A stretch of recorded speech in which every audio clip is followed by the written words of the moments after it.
Fala meu povo e minha pova, como é que vocês estão? Hoje eu vou estar ensinando como desenhar o Zoro, mais especificamente esse Zoro aí que está aparecendo na sua tela, e vamos para o vídeo. Para estar começando, nesse desenho eu utilizei uma técnica que normalmente eu não utilizo, porque eu normalmente faço os desenhos um pouco mais simples, então realmente não tenho tanta necessidade assim, que é simplificar a forma utilizando símbolos geométricos, para poder fazer corpo, cabeça, tipo de coisa, entendeu?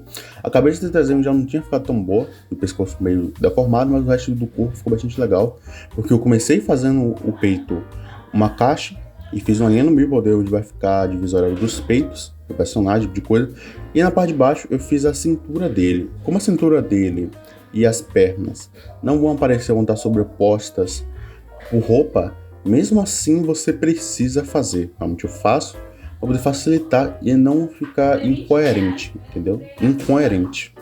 E logo em seguida eu comecei a detalhar o peitoral, agitando essa questão do cilindro que eu utilizo o braço e os peitorais. O peitoral, na verdade, que eu utilizei uma caixa. E fui detalhando, coloquei ali os dedos, normalmente para fazer a mão.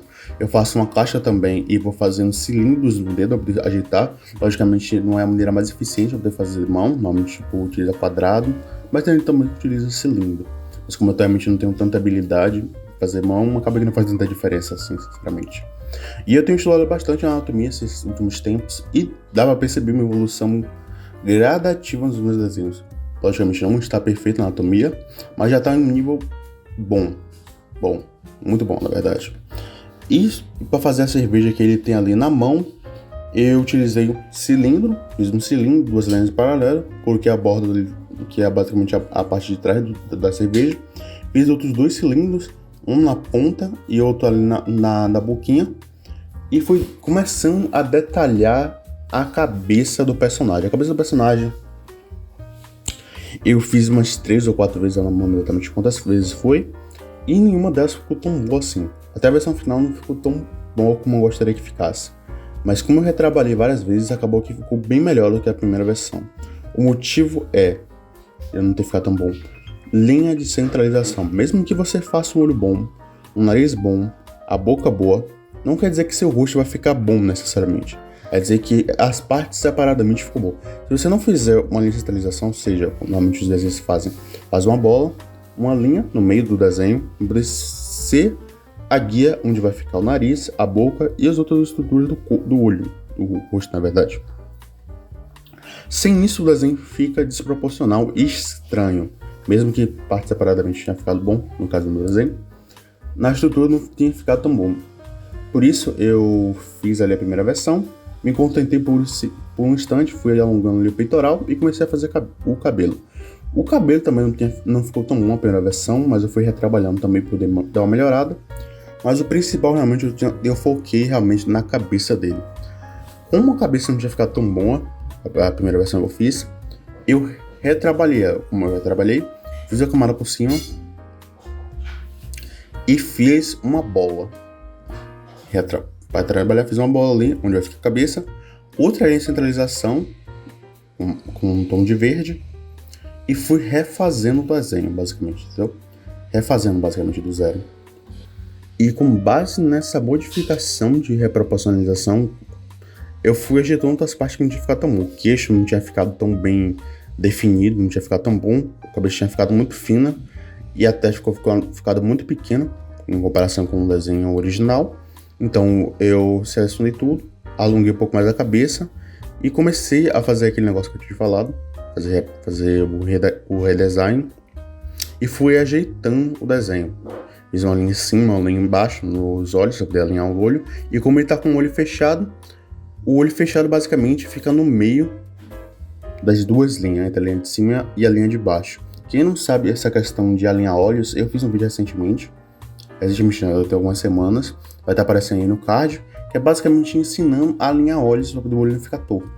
É uma técnica que eu normalmente utilizo, que basicamente de uma maneira um pouco mais porca, logicamente não é explicação no vídeo, mas você pode fazer uma linha no meio, para poder centralizar o desenho, fazer o queixo, tipo de coisa. Duas linhas, um no início do nariz e outra do lado esquerdo do nariz, do lado direito e no lado esquerdo, uma linha na parte de cima e uma linha na parte de cima do olho. Com base nisso, você vai alinhar os olhos e ficar naqueles quadrados que fica. Logicamente não vai ficar perfeito, a explicação aqui, porque eu não estou mostrando, né? Mas se você quiser ver, tem uma aula ensinando. E sobre a line art, eu fiz o que eu normalmente não costumo fazer, que é fazer uma line art um pouco mais trabalhada. Para poder fazer essa line art, eu utilizei, na maioria dos detalhes, o pastel macio, com a grossura de 8. Enquanto em algumas outras partes vocês podem estar notando é muito mais grossa, eu utilizei 22 mais ou menos. E também utilizei pastel macio. Se você estiver desenhando pela mão, meu conselho é que você utilize 7, o desenho geral, enquanto 5 no rosto. E 5, que eu falo, é 5 da proporção da caneta. E eu também utilizei 5, incrivelmente, nos detalhes do rosto no digital também, entendeu? Enquanto nos detalhes mais pequenos, no tradicional você utiliza 0,5 ou 0,3 para poder fazer detalhes um pouco menores, somente esses detalhes de musculação, esse tipo de coisas, cicatrizes, esses detalhes um pouco mais finos, e detalhes de cabelo também. Enquanto no tradicional você utiliza mais ou menos 0,3 geralmente, no tradicional, digital quer dizer. E sobre a pintura da pele do personagem, eu passei o tom base em toda a estrutura, ou seja, em toda a parte onde vai ter pele.